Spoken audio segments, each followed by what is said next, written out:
Hi guys, it's Debbie. If you've been following me for a while, you will know that I've been talking about A24 for years. From their early days to their rise in the industry, I've shared my thoughts on their films and the unique mark they've left on cinema. But today I want to cover the company from a different perspective, and that is how A24, which everybody has been discussing over the years, is now facing some serious competition from Neon. So as I was saying, I've been following A24 since the beginning, back in the days of Spring Breakers, The Bling Ring, The Spectacular Now, and all the way to this year's Civil War, I Saw the TV Glow, and so on.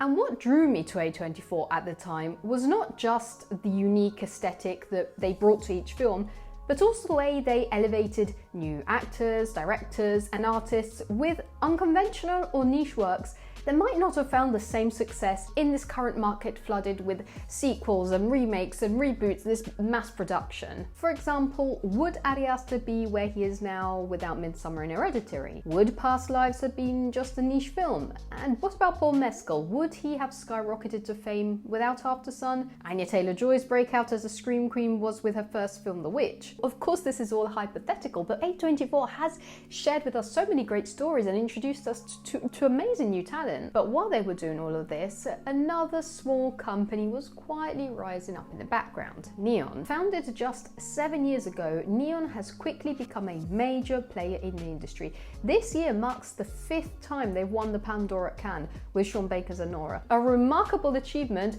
also considering that within those 7 years there were a couple of COVID years. In addition to that, in this short time, Neon has also racked up numerous other awards, and they're also doing it with often unconventional stories and lesser known artists. How did all of this happen? Does it have to be a competition? What are other companies to keep an eye out for? Let's take a look at it all. Now, I think A24's biggest problem is that this huge A24 branding, the famous A24 aesthetic that everybody craves, and its fans' cultish approach is what allowed A24 to grow so much, but what also limits it, on the contrary of Neon. I used to be a die-hard fan of A24, following from the start. Then they evolved from producing somewhat mediocre teen coming-of-age films to creating some of the best indie films I've ever seen. But within the film-loving community, there is this blind faith that anything that A24 will release will be good. Don't get me wrong, A24 has released some excellent films. Think Past Lives, Civil War, Uncut Gems, The Zone of Interest, The Iron Claw, Pearl. But they've also managed to market their films so effectively that people sometimes justify mediocre content. The community tends to have a lot of obsessive fans, and I'm trying not to be as offensive here. I used to be all part of it, and I think an obvious example of this was Everything Everywhere All at Once, which I think marked the moment I sort of left that community. I think Everything Everywhere All at Once is a good film, as most people do, but I think that for many people it was also one of the first or the few times they got to see something different and unconventional reach mainstream success. And suddenly it was the most creative, provocative, unconventional thing to ever bless our eyes. And you couldn't express even the slightest criticism of the film online without receiving straightforward hate, downvotes, insults. And the whole situation was so blown out of proportion that then there was the massive Oscar sweep, including awards the film clearly didn't deserve. I think we can all agree that Jamie Lee Curtis's award for Best Supporting Actress was totally undeserved. This is what I mean by cultish. Of course, not everybody is like that in the fandom, but A24 feeds this, and that is how they managed to sell $95 blankets. We wouldn't be listening to a Warner Bros. Podcast or buy a Paramount dog leash, but we do with A24. They don't only sell film merchandise, they sell their own brand merchandise, and of course this circle keeps the company so popular.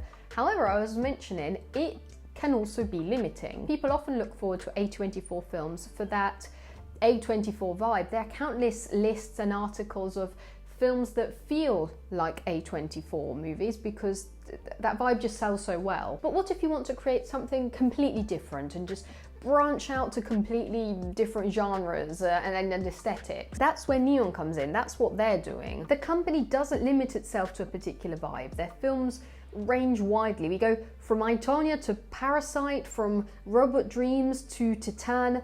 Neon's titles could be anything from Swedish trolls working at customs to a biopic about Ferrari to Sydney Sweeney playing a nun. There's no limit on languages, genres, looks, and I feel like they focus less on you remembering the brand and rather on focusing on the film. For this video, I went back to brush up on some titles, and there were so many films that I'd completely forgotten were Neon, or that I didn't even know were Neon in the first place. Whereas with A24, it's something they really tried for you to keep in mind. This doesn't mean that Neon doesn't care about marketing. For a small company, marketing is everything.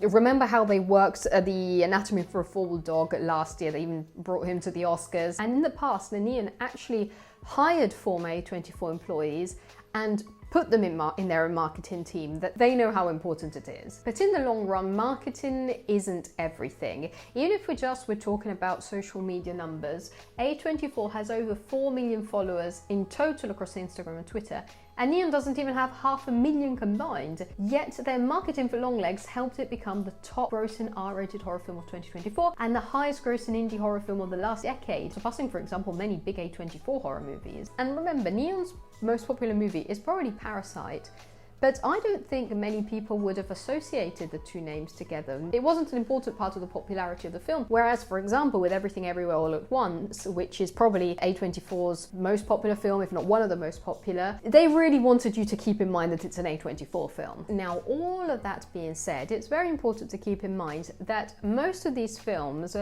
are just distributed by A24 and Neon. Oftentimes they don't also produce them from scratch. In my opinion, the real creativity, the real competition will be seen when they both start producing many more films on their own. A24 has already been producing big names like Civil War, The Zone of Interest, Past Lives, while Neon is still a bit behind, producing films like Cuckoo and Infinity Pool. Producing films directly gives companies greater creative control, allowing them to shape the artistic vision and strengthen their brand identity. It also offers, of course, financial benefits, a higher profit margin. So in my opinion, it will be with the production that we will see big differences. And with Neon's openness to so many different languages and themes and aesthetic, they could quickly catch up with A24, if not surpass them. I was looking at some early 2025 Oscar predictions, and alongside many names from big companies like the usual Warner Bros, Netflix, Paramount, there was immediately, of course, Sean Baker's Anora across multiple categories. And in general, it looks like they're quite not ready yet to let go of the diversified but still quite unconventional approach. Look at the upcoming projects. Alongside Oz Perkins' new horror movie, The Monkey, there is the apocalyptic musical The End with Tilda Swinton and Georgia McKay, or the Iranian drama The Seed of the Sacred Fig. Whereas, as I had predicted back at the time, A24 is planning to expand its strategy from art house films to more commercial projects. I have no clue how the super artsy oriented fandom will react when they'll have to watch high-octane action movies. Also, apparently they're planning on making these big IP films which are based on very well-known intellectual property. Again, I have no idea how the fandom will react to sort of like Marvel, Star Wars, Harry Potter style films. A24 has actually already started making sequels, something they rarely did before.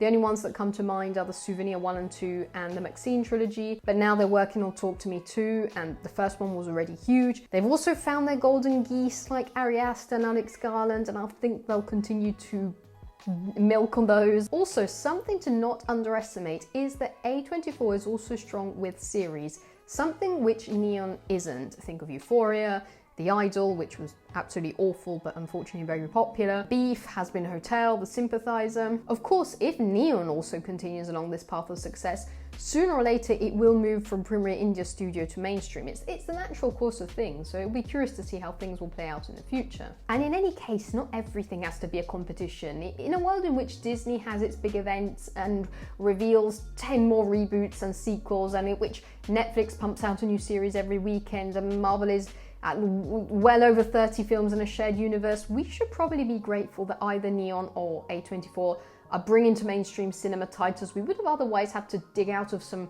random category on streaming sites or travel 2 hours away to the only cinema showing them. Think of how little coverage IFC films receive, or Magnolia. Another big threat I'd mentioned in my Future of A24 video, which I think is a threat to all indie studios in general, is being bought by bigger companies. Miramax became Disney, Focus Features was bought by Universal, and in an industry which is heavily reliant on streaming, a big advantage that these bigger companies have, in addition to many others, is that a lot of them have their own streaming platforms, Disney Plus, the Max, Paramount Plus, so that could be very appealing to a smaller studio. So there are a lot of things to keep into consideration there, and it will be interesting to see how this all evolves in the future. But because once you're bought, you can basically forget any more sort of creativity or taking any big risks. It's all about revenue at that point. But what do you think about all of this? What path do you think Neon and A24 will take in the future? What are your thoughts on all of this? I'd love to hear them, so make sure to leave a comment down below.